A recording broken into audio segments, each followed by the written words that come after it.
Welcome back to the Pack a Day Radio Show, live from the 1250 AM and 105.7 FM The Fan Studios, powered by the Potawatomi Sportsbook. Reminder that the Mason Crosby Show is coming up next from 9 to 11. Mason and Tommy holding down the fort today. Right now, joining us, though, on the Fan Guest Hotline, powered by Gruber Law, is the one and only Aaron Nagler. You can find him on social media at Aaron Nagler, appropriately. Of course, CheeseHeadTV.com. Aaron, it is wonderful to be talking to you. How are you doing, my friend? Andy Herman, good morning. Happy training camp. How we doing? I am doing fantastic. I know you guys had a wonderful live event last night for Cheesehead TV. I'm hoping that went well. Day 11 today. You've got a few days left at camp, and excited to catch up with you over today at practice. Absolutely, man. Yeah, last night was great. Had a great time at Backyard Brew there in Ashwaubenon. Beers were drank, the Brewers were watched, and the Brewers won. It was great. A lot of fun.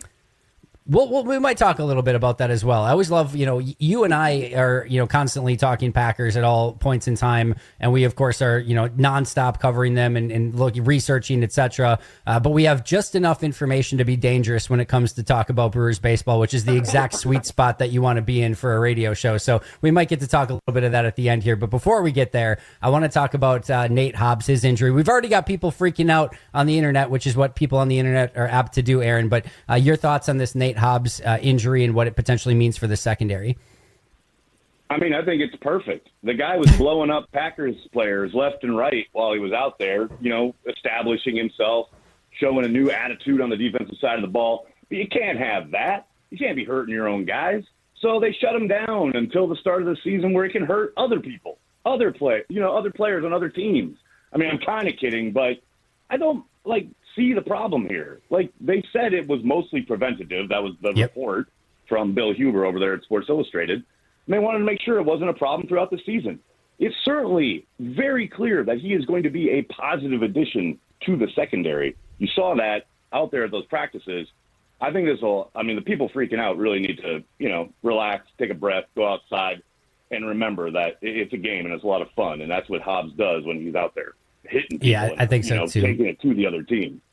Yeah, I have no concern at this point, and I know he's had a little bit of injury history, but it's not been anything crazy. Yes, he's missed a few games here, there in each season, but hopefully this is it. This is the one that he has throughout this season, and he gets it cleaned up ahead of time, and Nate Hobbs can go on to have a very fruitful 2025 because, again, he was looking great at camp prior to that injury, and hopefully it's much ado about nothing, and like I said, he's out there week one, taking on the Lions, and playing like the Lions like to play football, going for kneecaps and everything else, as they like to say.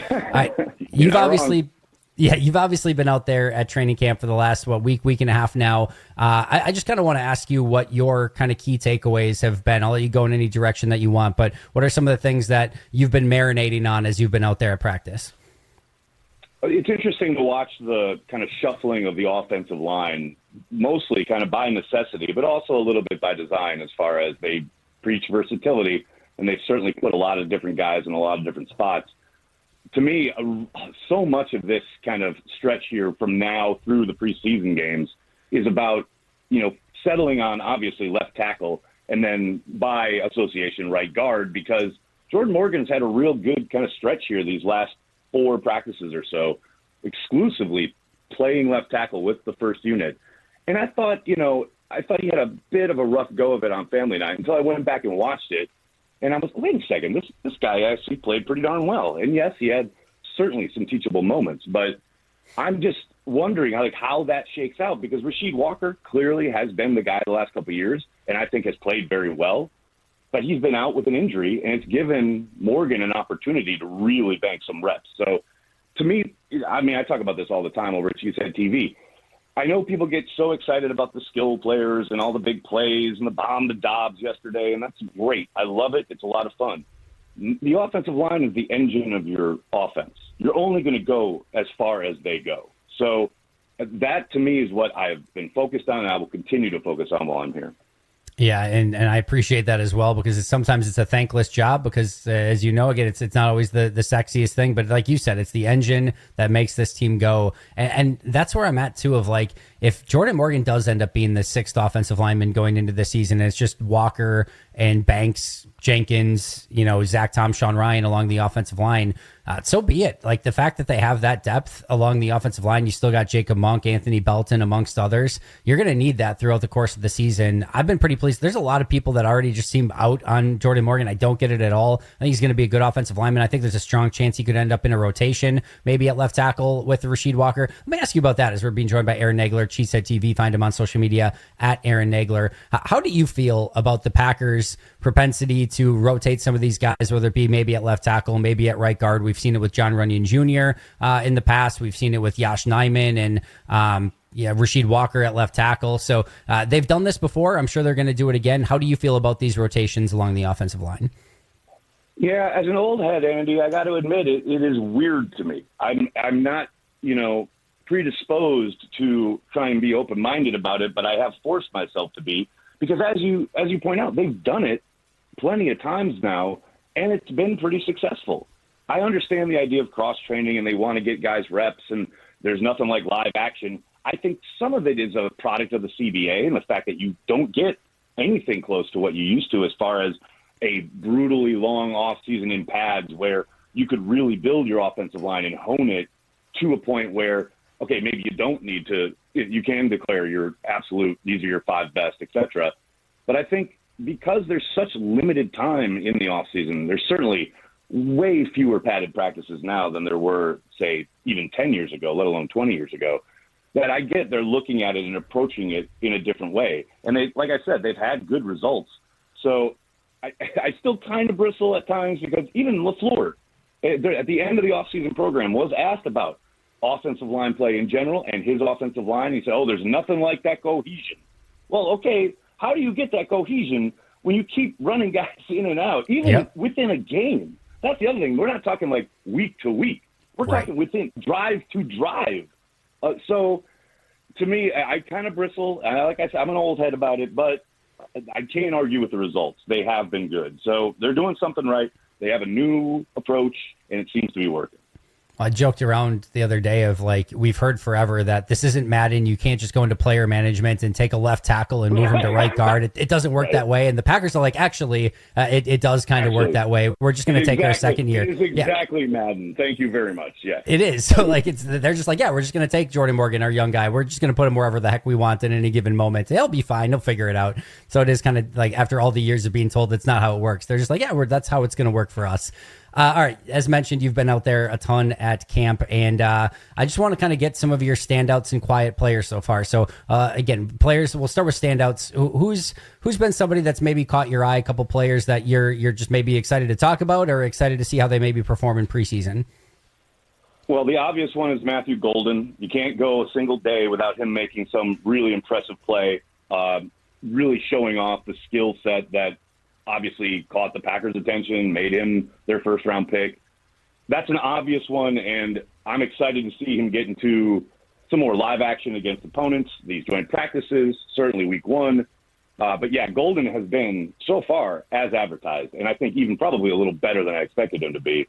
Yep. Someone who probably isn't being talked about quite as much, not even close, actually, is Micah Robinson, the seventh-round cornerback, who – to my eyes, man, every single day he is making a handful of plays that look like he is a veteran. He belongs. He knows the game. And obviously, still a rookie, very early, a ways to go, etc. But nothing looks too big for him. And for a team that is certainly going to need one or two of these really young, inexperienced corners to step up their game at some point this season, that extreme depth, as it were, is going to be tested. They've talked a lot about liking their top three guys. We've already got one guy down in Hobbs, right? So you're going to be getting some of these younger guys legitimate snaps.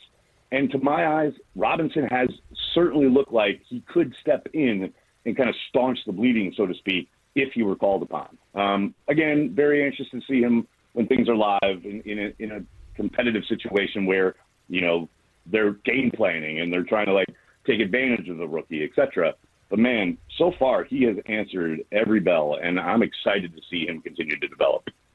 I want you to put your Brian Gutekunst hat on for a moment. You get to keep 6 corners. We know the top 3 are going to get kept already. You got 3 more. You've got Micah Robinson, Kalen King, Kamal Haddon, Bo Melton, Corey Ballantyne as your 5, probably contenders for those 3 spots. Which 3 are you keeping? I mean, it's probably Melton because they love him and what he contributes on special teams. I think Ballantyne makes a world of sense, right? Because clearly he knows their system. He's been in the program, been with them to the point where he started. I don't think people remember. He started for like a stretch of 5 games a couple years ago. Yep. And played well. So I think those and played well, right?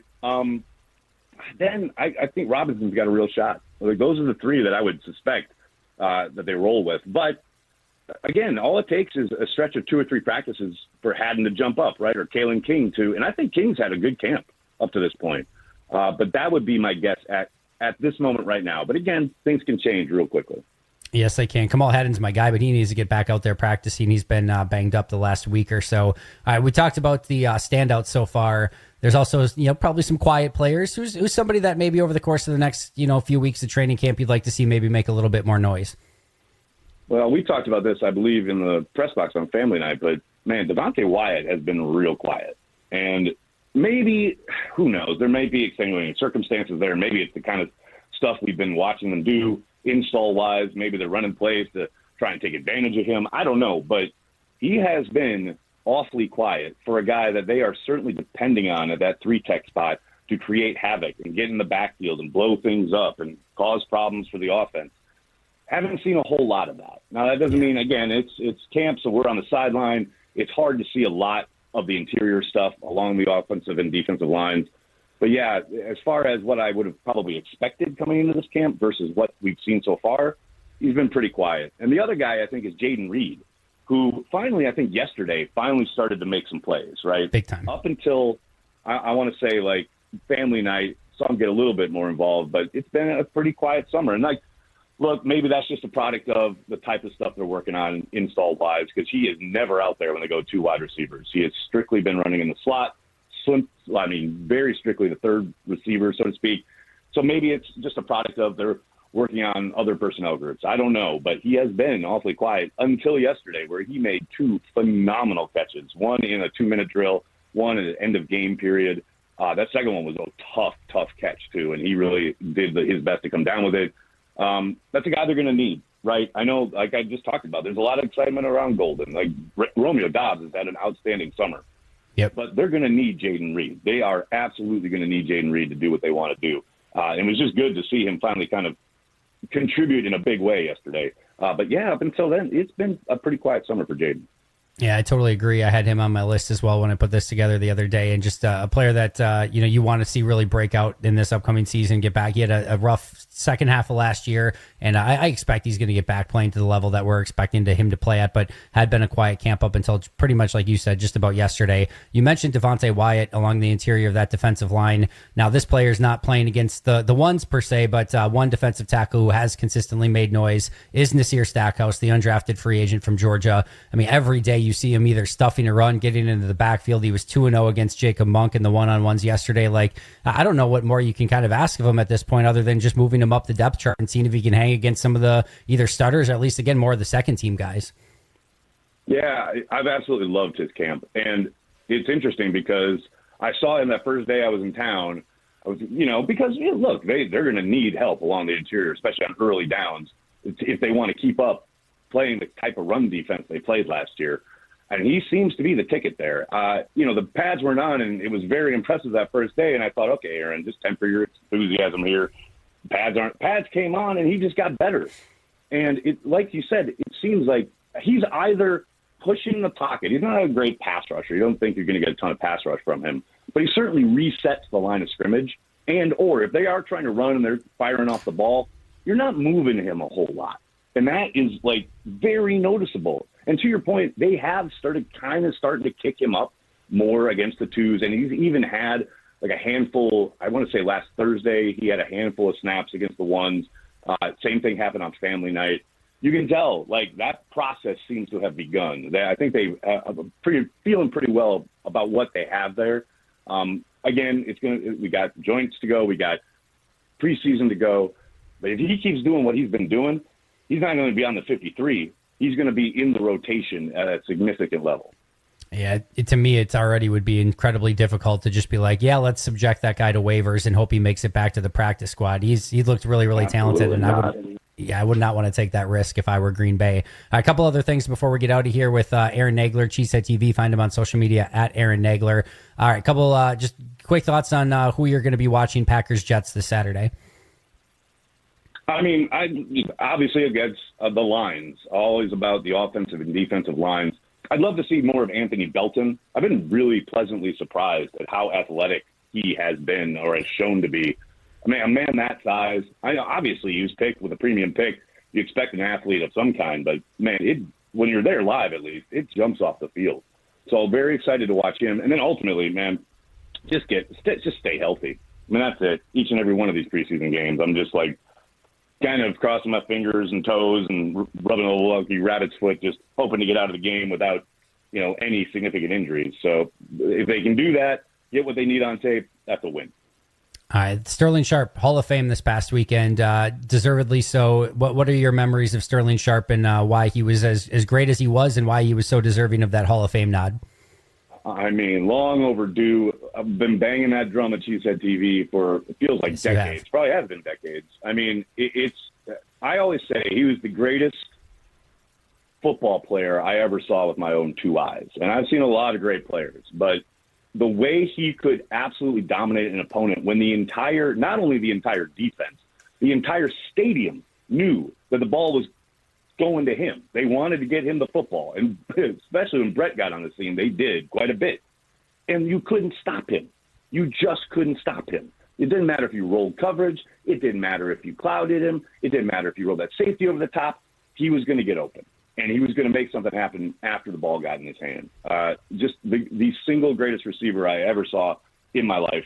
He absolutely amazing. It's an absolute travesty that happened as far as the injury. He would have been dominant and one of the kind of statistical all-time greats, but he is an all-time great, and it's beyond time that he went into Canton. It's so well-deserved. 90-91 was when I first, kind of even started to kind of get into the Green Bay Packers. So not a ton of great players, but Sterling Sharp, Leroy Butler, the two that were the first star players of football that I got to watch, and they immediately stood out. And they become your favorite players very, very quickly. And like you said, very deservedly in now the Hall of Fame. And yeah, one of just right there with the Jerry Rices and all the great wide receivers of that time for what he was able to do on the field. And so excited that he was able to get in. All right, I know you got to get out of here, but last but not least, I did want to ask you, we don't get to talk about it often, why are your Milwaukee Brewers going to win the World Series, Aaron? Because they make you play baseball. I love all these teams like the Cubs and the Yankees who are on these downturns because they're just home run or bust, right? Like Aaron Judge, if he's not hitting he's not hitting bombs, they aren't winning games. The Brewers make you play baseball. Last night was a perfect example in Atlanta. They had what should have been a pretty routine fly ball to left center field, goes over the guy's head. He misjudged it. That's you. That's on you. You're not playing baseball. Like, the Brewers make you play baseball, and they make you be perfect to beat them. And it's very rare that people can be perfect game in and game out. I love this team. I love the fact that they can lose a guy like Jackson Churio for a pretty extensive time, and they don't blink. They have plenty of other ways to beat you. Like, I absolutely love this baseball team. They're like the casino. They're the house. They just have every little advantage in their favor. And you might win a small, hand of blackjack here or there, but they're ultimately going to get your money by the end of it. And it's just, it's so fun to watch this team play. Like you said, the offense, or I guess scoring, defense, pitching, everything is just really, really fun. So I'm sure we'll talk about it more. And of course, we'll talk Packers over at camp today. I'm excited to see you out there. Cannot thank you enough for your time. I'll see you in just over an hour. And tell us all about CheeseHeadTV. CheeseHeadTV is devoted to Packers fans worldwide. I'm talking to Packers fans every day on our YouTube channel. We do happy hours. We do live watch-alongs of every Packers game. CheeseHeadTV.com. Check it out for all your Packers needs. Huge thank to Aaron Nagler for joining us on the Fan Guest Hotline, powered by Gruber Law. One call, that's all. Follow him at Aaron Nagler, and of course over on CheeseHeadTV. Aaron, I'll talk to you soon, but we'll be back with more Pack-A-Day radio show right after this. Thanks, Andy.